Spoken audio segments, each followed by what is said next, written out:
What's going on, everybody? It's Joe, back for another food adventure.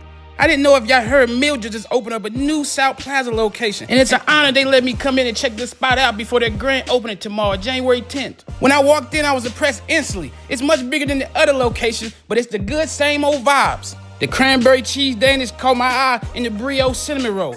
Every pastry I had so far here is on point. Both of them was delicious.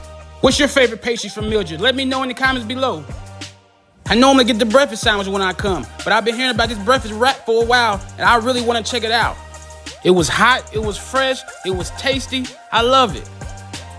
Somebody recommended the sausage and egg and cheese sandwich, and guess what? It was a good recommendation. It was very tasty. Overall, it's a 10 out of 10.